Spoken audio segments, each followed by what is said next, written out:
আমি এখন বলে রাখছি, আমি এই চাকরি থেকে অব্যাহতি নিচ্ছি। আমি এই চাকরি থেকে আমার মার 3 দিন আগে আমাকে বলছিল অব্যাহতি নেওয়ার জন্য।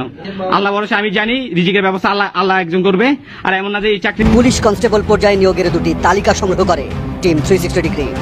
তালিকায় দেখা যায় ঢাকা জেলার কেরানীগঞ্জ এবং ধামরাই উপজেলার কয়েকটি গ্রামে শত শত তরুণ পুলিশের নিয়োগ পেয়েছেন। আমরা এই নিয়োগ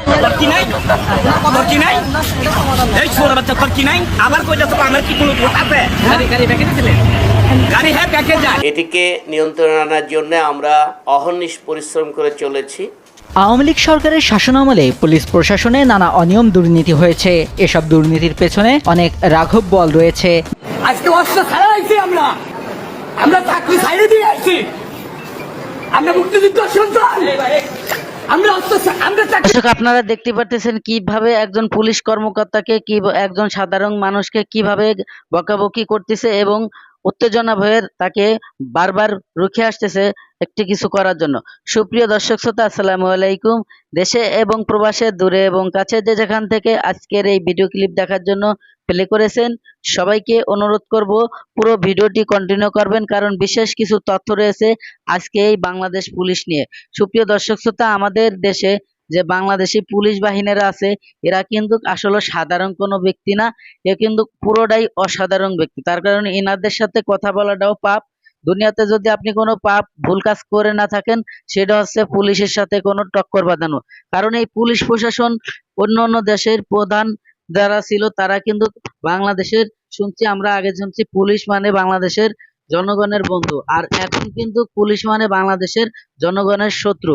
কারণ হচ্ছে এরা যে কোনো কারণে আপনাদেরকে আটকে ফেলাইতে পারে। আপনি একটা বিচার নিয়ে যাবেন যে আমাকে এই পথচারী এই কথা বলেছিল, তার জন্য সেই বিচারের জন্য উল্টাই হয়তো আপনাকে বিপদে পড়তে হতে পারে। দর্শক, এই পুলিশ থেকে দূরে থাকবেন। এবং এই পুলিশ যে রাজত্ব করতেছে বিগত 15-16 বছর, এটা কিন্তু আমরা সবাই জানি, কিন্তু কিছু বলতে পারি না। কেন বলতে পারি না? এটা আমাদেরই ব্যর্থতা।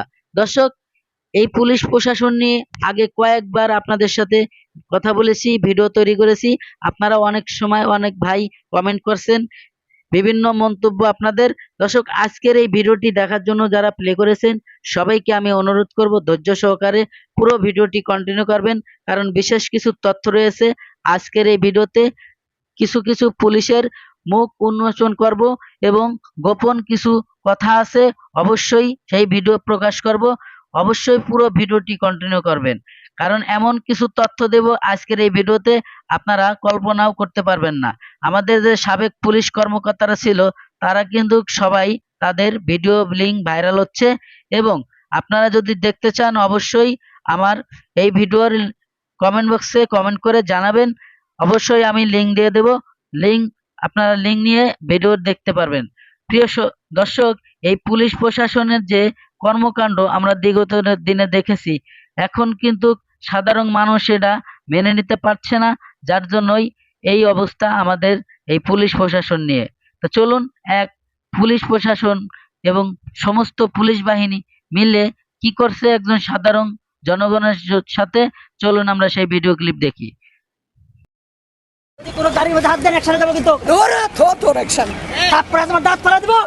আওয়ামী লীগ সরকারের পুরোটা সময় জুড়ে অপকর্মের মধ্য দিয়ে সমালোচিত হন ঢাকা মেট্রোপলিটন পুলিশ ডিএমপির যুগ্ম কমিশনার বিপ্লব কুমার সরকার। সরকার পতনের পর তিনি নিরাপদ স্থানে পালিয়ে গেছেন বলে গুঞ্জন ছড়িয়েছে, তবে সে বিষয়েও নিশ্চিত করতে পারেনি কেউ। 5 আগস্ট দুপুরে এসব গুঞ্জন ছড়িয়ে পড়ে। কোন ছাত্রের গায়ে একটি ফুলের টোকা। বিএনপির তৎকালীন সংসদ সদস্য জয়নুল আবেদিন ফারুককে লাথি মেরে ব্যাপক সমালোচনার মুখে পড়েন তিনি। এরপর থেকে পুলিশের বিভিন্ন দায়িত্ব পেয়ে থাকেন সে সময় মোহাম্মদপুর জোনের এসি বিপ্লব কুমার। তিনি পুলিশের বড় পদ পাওয়ার পর একের পর এক অপকর্মের মধ্য দিয়ে জনগণের বিরাজভাজন হন। নিরাপদ মানুষকে জিম্মি করে অর্থ আদায়ের অভিযোগ রয়েছে তার বিরুদ্ধে। আমি এখানে এখন যেতে পারবো কি পারবো না। ডিবির একটি সূত্র জানিয়েছে, শেখ হাসিনা দেশত্যাগের খবর জানার পর শাহবাগে লোকজনের সংখ্যা বাড়তে থাকে। এর আগে বিপ্লব দিনভর ডিবি কার্যালয়ে ছিলেন, কিন্তু শেখ হাসিনার দেশত্যাগের খবর পাওয়ার পর থেকে তাকে আর ডিবির কার্যালয়ে দেখা যায়নি। এরপর তিনি পালানোর চেষ্টা করেন, তবে তার পরনে বাহিনীর কোনো পোশাক ছিল না বলে সূত্রে জানা গেছে। পুলিশের অবস্থান একেবারেই শূন্য সহিষ্ণুতা। 31 জুলাই ঢাকা মহানগর পুলিশের যুগ্ম পুলিশ কমিশনার বিপ্লব কুমার সরকারকে বদলি করে ডিবির দক্ষিণের দায়িত্ব। আমি আপনাদের থানার ওসি বলছি, আপনারা একটা পবিত্র দায়িত্ব নিয়ে যাচ্ছেন। পবিত্র দায়িত্ব মানে কোনটা? আমরা সবাই পোশাক ডিউটি করি না? পোশাকের দায়িত্বটা হচ্ছে পবিত্র দায়িত্ব। এই দায়িত্বের মধ্যে কি কাজ আপনাদের কি কাজ বুঝতে পারছেন নাকি? কি কাজ বলেন তো একজন? ঠিক আছে, আরামে দাঁড়ান, সবাই আরামে দাঁড়ান। উৎসবের সার্বিক আইন শৃঙ্খলা বজায় রাখা, মানুষকে সিরিয়াল মেনটেন ভাবে মণ্ডপ এই প্রণাম করার ব্যবস্থা করে দেওয়া হ্যাঁ, এবং যাবতীয় বিশৃঙ্খলা প্রতিহত করা, সুমিষ্ট ভাষায় সবাইকে বুঝ দিয়ে সবাইকে সুন্দরভাবে পরিবেশন করা আমাদের দায়িত্ব। Very good. তাহলে সুন্দর, আপনার নেম প্লেটটা থাকলে আরো সুন্দর হইতো। Abdul Quddus sir, Abdul Quddus, very good. তাহলে দুলাল বলেন, আপনার ইউনিয়ন এই কুদ্দুসের ডিউটি কোথায়? আমার দিদি স্যার এই যে বড়াইল স্যার, বড়াইল পৌরসভা এলাকা, কালীপদার সাহায্য মহোদয়। আচ্ছা জি মহোদয় বাড়ি আপনার। Very good. দুলাল বলেন, আরামে দাঁড়ান। কি ডিউটি? স্যার দুর্গাপূজার সার্বিক নিরাপত্তা। সার্বিক নিরাপত্তা, খুব সুন্দর একটা অ্যান্সার। তারপরে স্যার আমাদের ডিউটি হলো মানে লোক আসা যাওয়া সিরিয়াল করা। সিরিয়াল করা। আচ্ছা, তারপরে খুব সুন্দর বলছেন। আরেকজন আরেকটা পয়েন্ট বলেন, মুরব্বী আপনার অভিজ্ঞতাতে যায়, বলেন তো আমাদের এখানে দুর্গাপূজাতে আমাদের ডিউটি কি? ওনারা যেগুলো বলছে এগুলো বলা যাবে না, নতুন একজনে বলছে এটা সিরিয়াল করা সুন্দরভাবে। আমরা এখানে আইন শৃঙ্খলা, সার্বিক আইন শৃঙ্খলা বজায় রাখা। সার্বিক আইন শৃঙ্খলা মানে সবকিছু চলে আসছে, কিন্তু আপনি আরো একটু ডিটেলসে যেতে চাচ্ছি, ভাইঙ্গা বলেন। যেমন ছোট ছোট অনেকগুলা কাজ আছে, তাই না?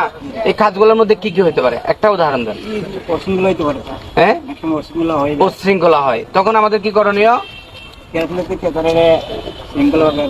শৃঙ্খলার মধ্যে আনা। শৃঙ্খলা করতে গিয়ে যদি কেউ আপনার কথা না শুনে, যদি অশৃঙ্খলা হয় তাহলে আপনাদেরকে। আপনারা কেন্দ্রে কতজন থাকেন আনসার সদস্য? 6 জন। মানে পিসি থাকে একজন, এপিসি একজন, আর 4 জন সাধারণ সদস্য। নারী আনসার থাকে না? 2 জন। তাহলে আমরা টোটাল কয়জন? 8 জন।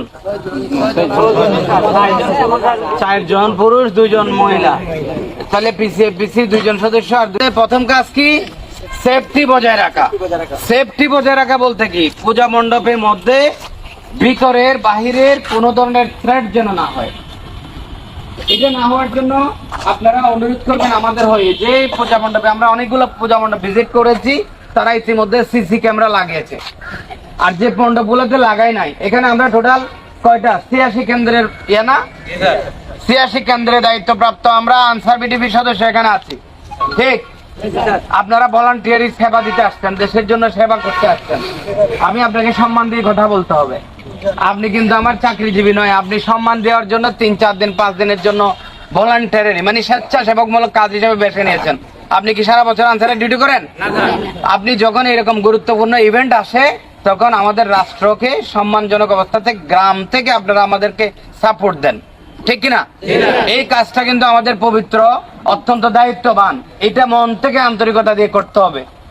একজন অ্যাক্টিভ থাকবেন, 5 জন যদি যেন তেন ভাবে এদিকে দিকে পালায় যান, স্যার কথা বললে গেলেন দোকানে আর আইলেন না, এটা হবে না, এটা করা যাবে না। এটা কি করা যাবে? বিশেষ করে তাদের আরতির টাইমে, বিশেষ করে এই সন্ধ্যার পরবর্তী কোন টাইমটাই লস টাইম না। আপনারা এই যে প্রতিমার যে মণ্ডপগুলো আছে, প্রতিমা যেখানে রাখা থাকবে, এটা চতুর্পাশে কোন ধরনের নাশকতা যেন হইতে না পারে, এটা খেয়াল রাখবেন। কথা বুঝতে পারছি? নাশকতা সেটা অতীতের ইতিহাস থেকে আপনারা শিক্ষা নেবেন। এটা আমি এখানে নেরুলি বলতে চাই না, এটা কেউ ভিতরের কেউ করতে পারে, বাইরের কেউ করতে পারে, কেউ যেন না করতে পারে। আমার চোখটা থাকবে সিসিটিভি ক্যামেরার মতো প্রতিমার চতুর্পাশটা, ঠিক কিনা?